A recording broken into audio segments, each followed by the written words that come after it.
The following program is rated GE. It is suitable for general family viewing.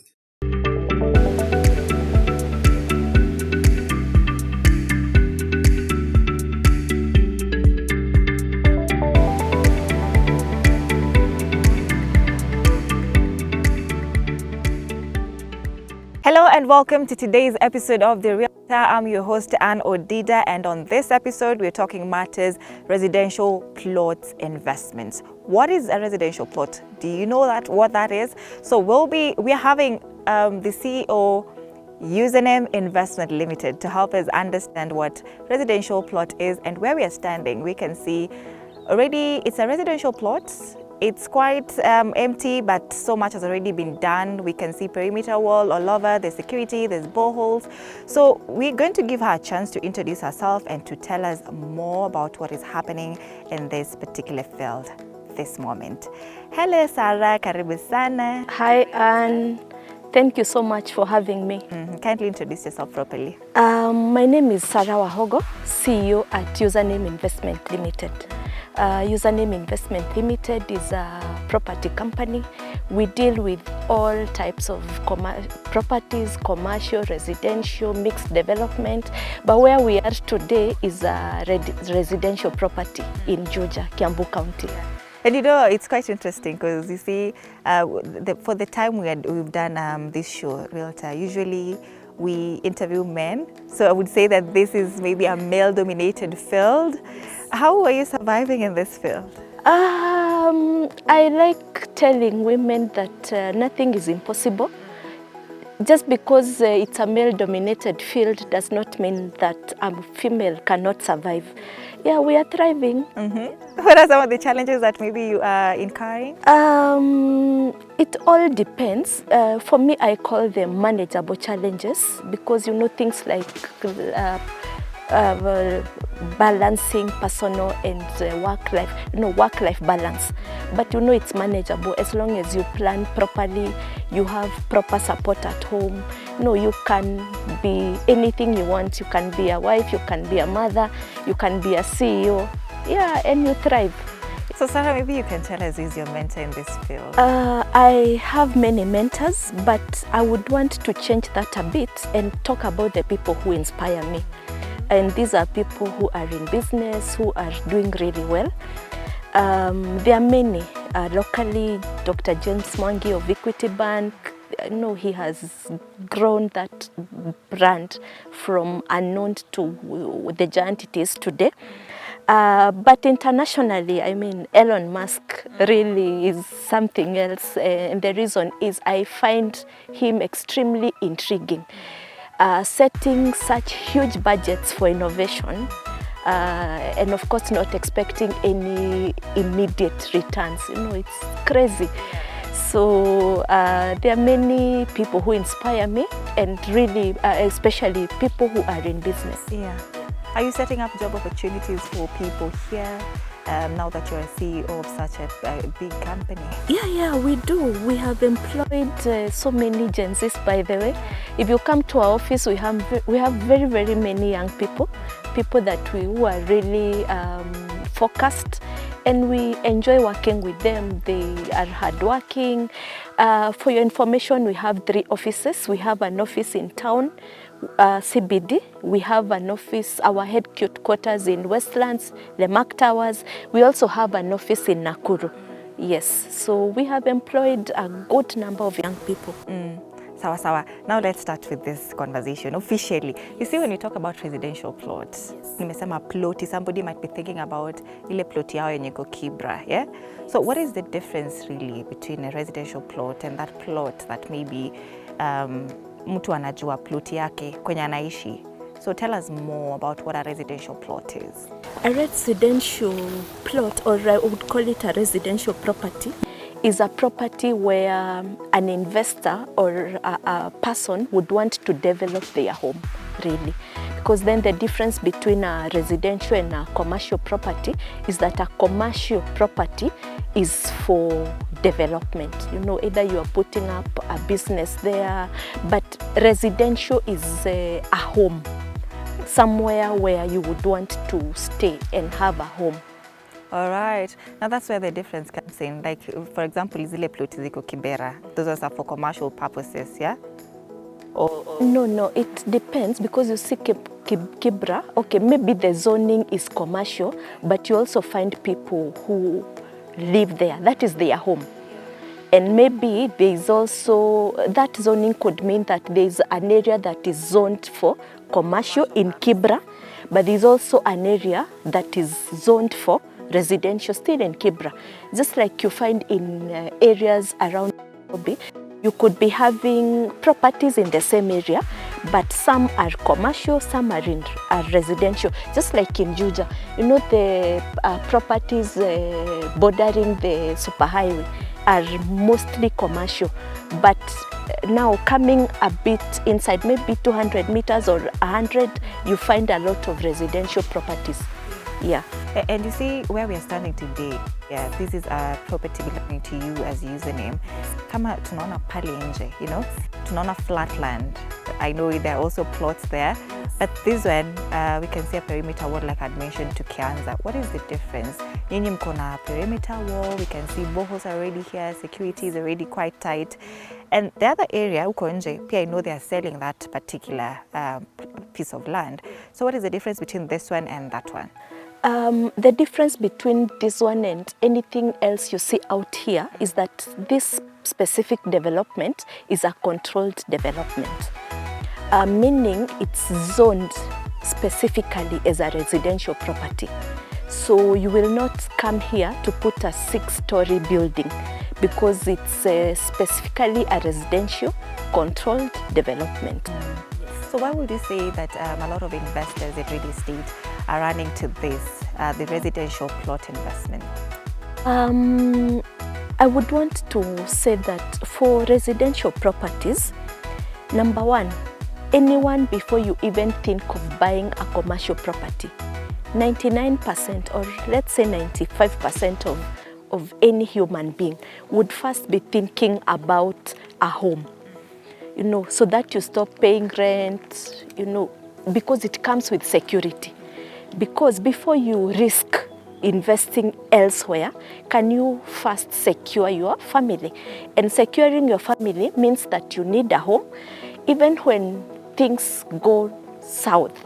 You know, and it happens that you won't have anyone knocking at your door asking for rent. And we all know how rent prices have gone up. So it gives security. That's why the demand is high. If you compare the demand for residential properties and demand for commercial properties, residential is high because of the security that it gives to investors. Number two, the prices are affordable. You cannot compare a residential property, the price, with a commercial property price. Commercial properties are always very high in terms of price because you expect to invest and get returns immediately. The other thing is that you find that residential properties, the payment method is flexible. You know, like what we are having here, we give up to 12 months. So even very young investors like yourself, Gen Zs out there, young people out there, can comfortably invest in residential properties because we are talking about 3 million and below. Remember, commercial properties, we are talking about northwards of 8 million, 9 million. So for residential properties, a huge cadre of members of the public can actually afford. After that, once you invest in a residential property, the maintenance cost is very low. No, assuming it's someone who is just starting the investment journey, they have purchased a property here in Juja. After you invest, there's nothing much required from you. So it becomes a low maintenance property, and now you will have time to get funding or financing so that you can go back and develop. But really, it's a very low maintenance cost. And finally, the return on investment. We have seen so many people, including myself, we've bought properties at 350,000 shillings. And if you go to that same location today, you know, it's 8 million. So the return on investment is really good. Now you've mentioned something about 3 million Kenyan shillings for what you're having here. But what is the measurement for that piece of land? That measurement is an eighth, and we are also talking about a very accessible property. From where we are to Thika Superhighway is less than a kilometer. So prices differ, but the cheaper the price, the more inaccessible the property is. Yeah. So an eighth for how many? Ziko ngapi hapa? Hapa we had 40 units. And we have sold quite a bit. Very few units are remaining. I'm asking that so that they can just listen to that. You've said return on investment. Yes. If an eighth is 3 million, then 40, how many would you have? That's quite interesting. Now, how should we choose for location when we want to set up a residential plot? So when you want to choose a residential property, and when we talk about residential, we are talking about where you would want to put your home. That's where your family will be, after the hustles and bustles of the city. That's where you go back to. So you look at accessibility. Because I've seen some people who have bought properties where when it rains, it's totally inaccessible. And even when it's dry, it's also very far. The other thing is amenities, water, electricity. In this property, we have water just here. You can see electricity passing nearby the property. We also talk about social amenities. We are talking about the area. How does the environment, the neighborhood, and we have seen people buy properties near dump sites, or in areas where zoning, it's not zoned for residential. So we start with the environment. If, for example, you purchase a residential property in an area, for example, where there's a dump site, then it becomes inhabitable. It's a challenge. So you have to check all those things. Then area zoned for residential. We have seen so many people complaining on TV that we bought this property, we are living here. Then we have people who have put up factories or industries, and it's not good for our environment and for our health. So those are the things that you need to check. Check the accessibility, check the zoning rules, check the neighborhood, check the social utilities and social amenities. Thank you so much for that. Environment, zoning policies, just among the things that you should look out for when choosing a residential plot. We're taking a very short break here. We are with Sarah, the CEO, Username Investments, right? Stay with us. You're watching The Realtor.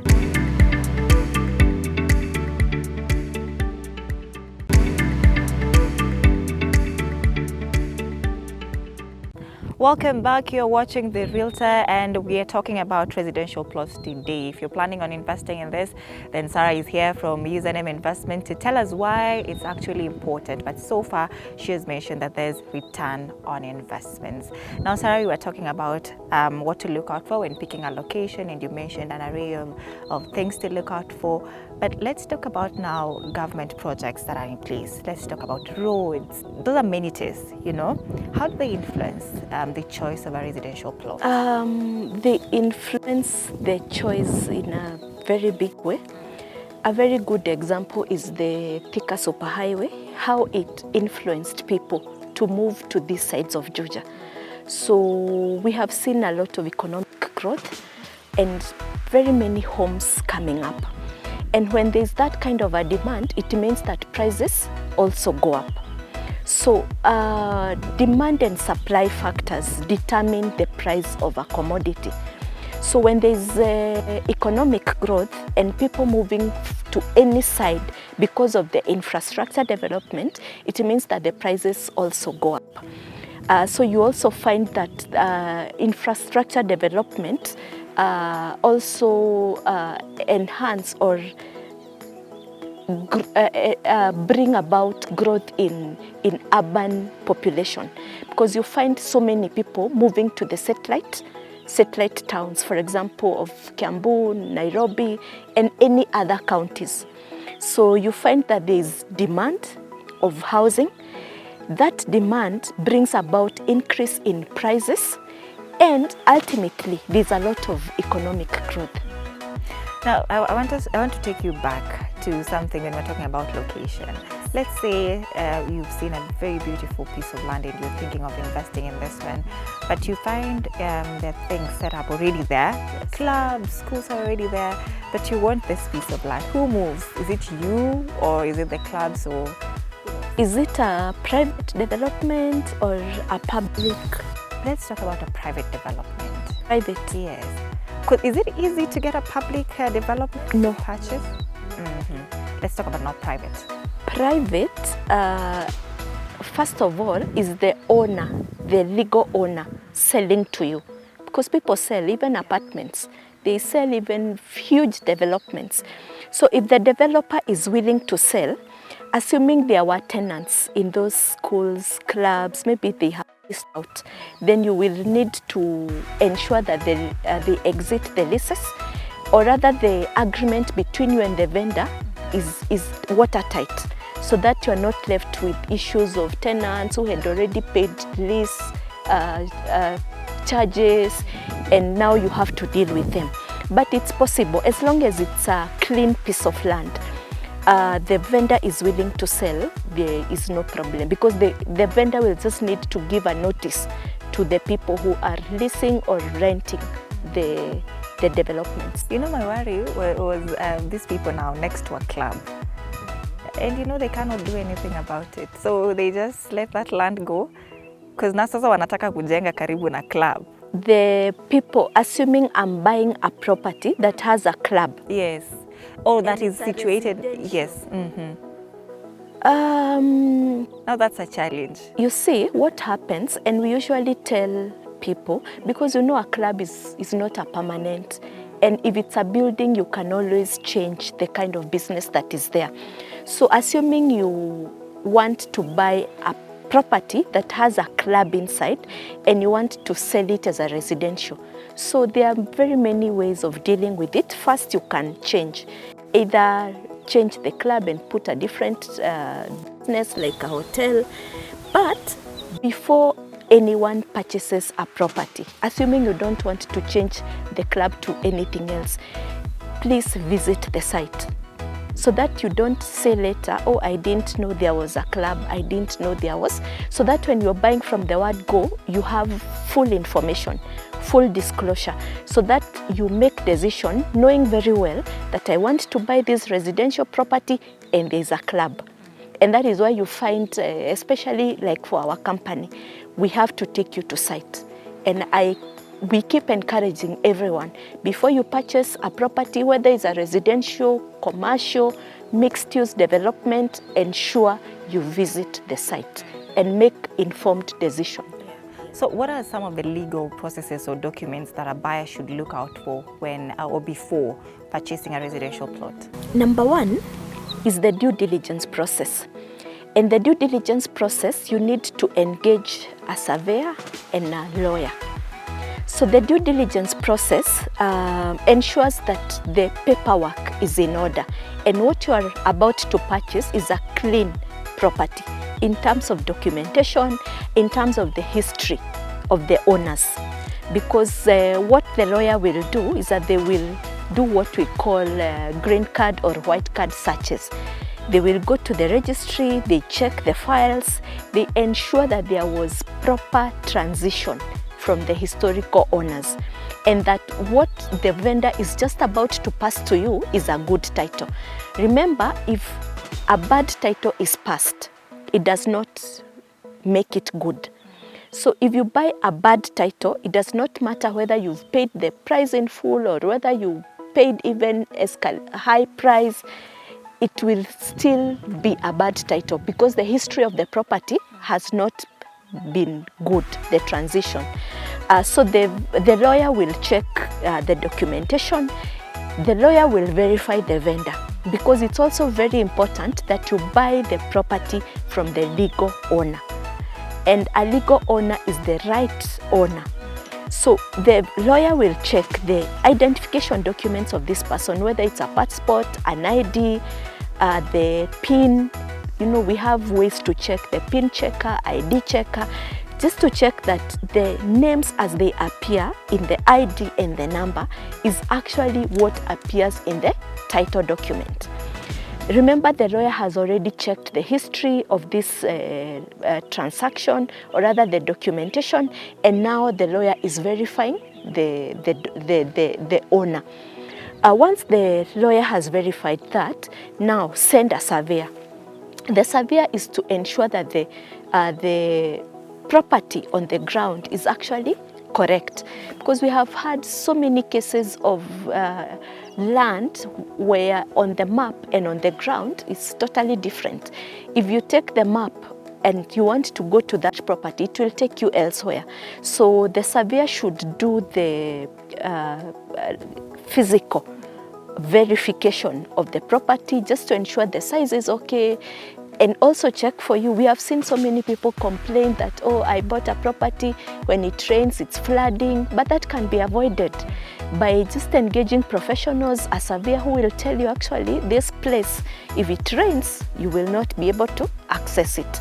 So once you tick those two very, very important processes, now that is when you go now to fill the offer letter. But before you even fill the offer letter, I'm also assuming that you visited the site, because remember we talked about site visit. Even before you send the surveyor and the lawyer, ensure you go to site and that you actually like that site. So that after that you fill an offer letter. Remember, this is an offer letter shows the intention to purchase. It will have the details of the seller, the vendor, the addresses, the price. Is it, if it's installment, how many months will you take to pay? How much will that be? And you sign off. The vendor and the buyer signs off. Once that is done, the buyer pays a deposit. Once the buyer pays a deposit, then you can sign a sales agreement. Remember, a sales agreement is legally binding. And some of these are the most important processes in acquiring land. So once you sign the sales agreement, after that you complete the transaction. Once you complete the transaction, after that you fill and sign the transfer documents. Usually these forms are in triplicates, because the vendor will be left with one, the buyer will be left with one, and one will be left at the registry. After that, the transfer documents are taken to the registry. After that, a title document comes. But that's not final. Just for you to be very safe, ensure you do a post-registration search on this title deed, so that you ensure indeed my title is legit and it's well documented and it actually reads my name. So once you get the post-registration search, then you should be happy. You'll be good to go. Should be good to go. Thank you so much, Sarah. You've given us a very detailed breakdown of what we need to do, because the legal processes. But you know, kila kitu ambayo iko na advantage pia iko na disadvantage. And I want you to tell us about the risks that are associated with investing in a residential plot and how we can mitigate them. The risks cut across, whether it's a residential, commercial, mixed use, as long as it's a property, the risks cut across. And number one, we've talked so much about documentation. One of the mistakes people make is lack of proper documentation. No, you are buying a property, there's no offer letter, there's no agreement, you've not done the due diligence, you've not verified the owner. You know, that is a big risk. And there are ways to mitigate, and one of these is that there's a lot of information online. We have professionals, lawyers, surveyors who can actually help you. So that proper documentation ensures that your property is actually legit. Okay? Then number 2, the risk is fraudulent transactions. I have heard so many times people saying, I bought air, nilinunua hewa. But there are also ways of ensuring that you don't buy air, by just ensuring that you follow the process that we've just explained before this. And this ensures that you don't lose your investment, because there is a difference between buying a property that had a title or a documentation issue or an ownership issue and a property that is fraudulent. The fraudulent one, the potential, or rather the probability of losing 100% of your investment is very, very high. The other one, the problem could be that it would take a long time to resolve, which no one wants. Going to courts and all those things, no one wants to do that. The other risk is the location. I see very many people buying properties before they visit, and that means that the location is unknown. You are buying a property where you don't know the location, and that is risky because probably there are no potential infrastructures by the government coming up soon, meaning the value of the land will take a long time to appreciate. Yes. So what you're trying to say is the advantages outweigh the disadvantages? Definitely, most definitely. Yeah, I actually would not compare the fear of not owning an investment with owning one. And personally, I usually say today, if you lose your investment, it's your choice. You choose to do it because a lot of information is available. Professionals, lawyers who charge very minimal fee are available. Surveyors who really charge a very affordable fee. So if you lose your investment, it's a choice that you make. Yeah. Right now, that is a parting shot that is quite good enough. You've been convinced that if you invest in residential plots, then you still are guaranteed of a return on your investment. But Sarah, of course, as we close, where can we find the username investment if we want to maybe reach out to you on the side? Okay, if you would want to reach out to us, we have 3 offices. We have our headquarters in Westlands, the Mark Towers, 4th floor. We have an office in town, CBD, International Life Center, 4th floor as well, and another one in Nakuru, Assumption Center, 4th floor as well. You can also reach us through our telephone numbers, 0725 000 333 or 0725 000 222. Or you can visit us in our offices. That is Sarah from the CEO Username Investment Limited. We're talking about residential plot investment. We hope that you're convinced. If you are, just leave a comment down for us there. My name is Anne Odida, and I see you in the next episode. Bye-bye.